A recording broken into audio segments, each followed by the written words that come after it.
Benhar Abalos, and also some of the documents that were gathered from all over the country,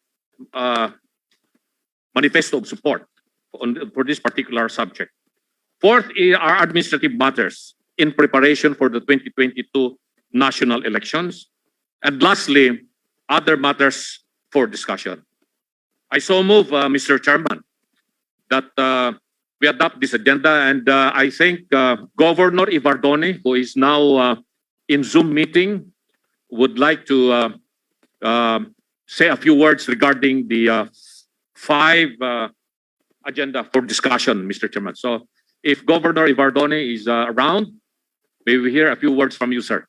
Okay, Governor Evardone is acknowledged by Zoom.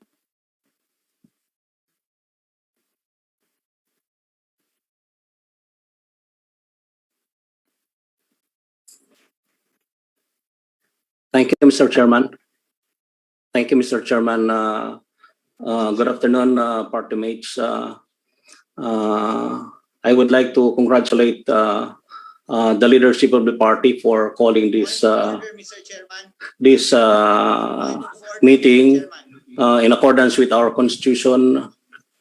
And then I would like to formally move, Mr. Chairman, for the adoption of the agenda for today's National Council meeting, since we have a quorum, Mr. Chairman, and we have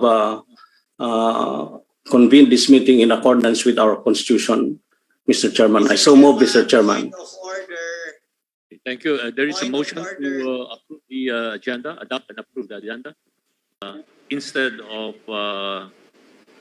acting on the motion by Mr. Saklang, I would like to suggest that we refer that to the proper body to look into it and then thereafter we can discuss that in the next council meeting. Mr. Saklang?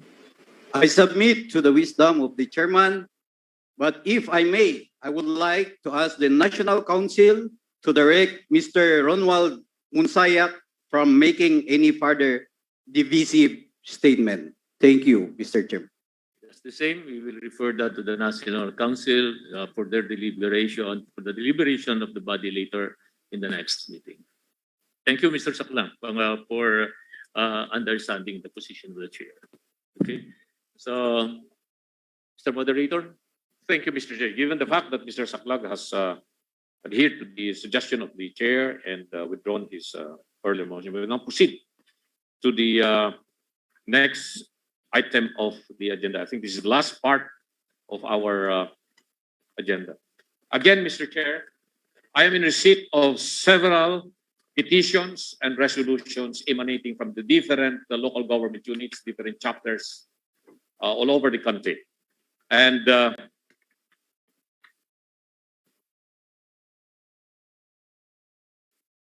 may I read the title of these resolutions and manifesto coming from the different chapters of the party and from the different local government units all over the country. We have passed several resolutions, Mr. Chair. These are just a few of the resolutions that we have received. And the text of this resolution read as follows.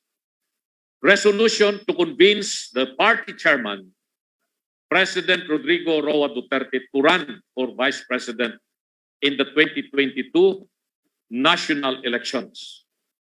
And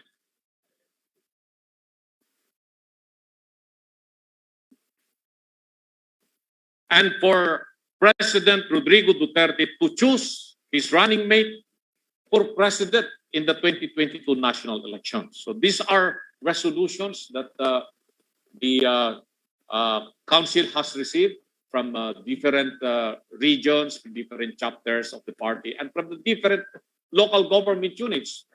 Elected officials of these LGUs who are not members of PDP-Laban but have come up with a resolution strongly urging the president to seriously consider running for Vice President in 2022 national election, and for the President, Mayor Rodrigo Roa Duterte, to choose his running mate for President in the 2022 national election.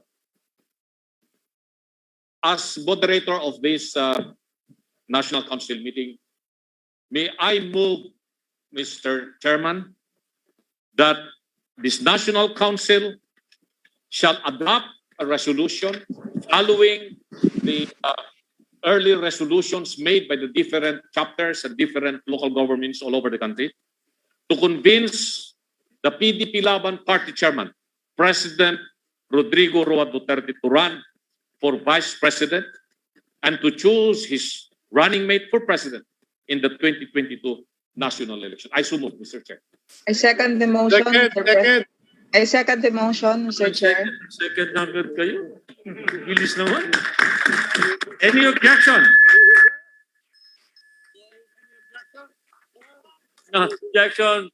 Motion is approved.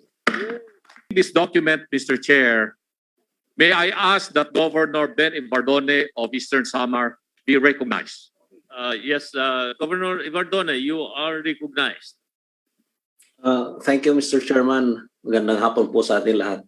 The provincial chapter of the province of Eastern Samar has also adopted a similar resolution to that effect, Mr. Chairman.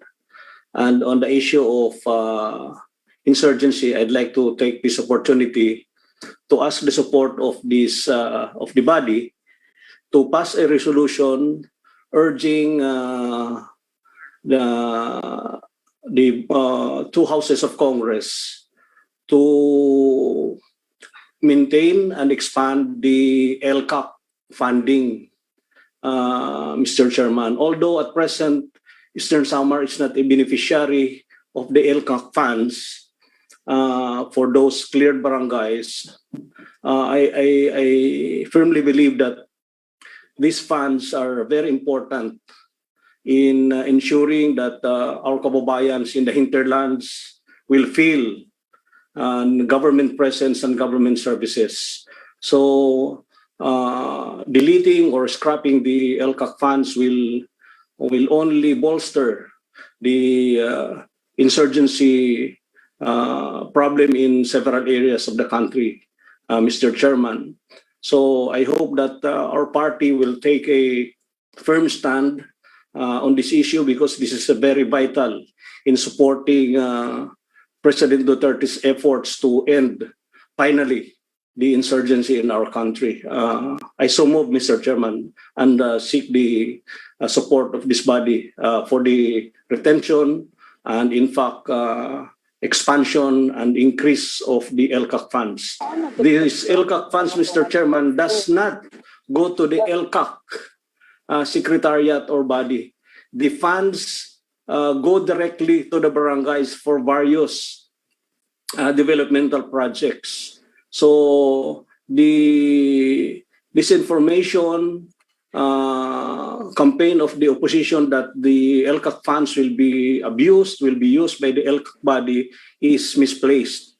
It has no basis, Mr. Chairman, because the funds will go directly to the barangays which have been cleared from insurgencies. Again, Mr. Chairman, I'm appealing and asking the support of this body to pass a resolution asking both houses of Congress to retain and expand and increase the LCAC funds. I so move, Mr. Chairman.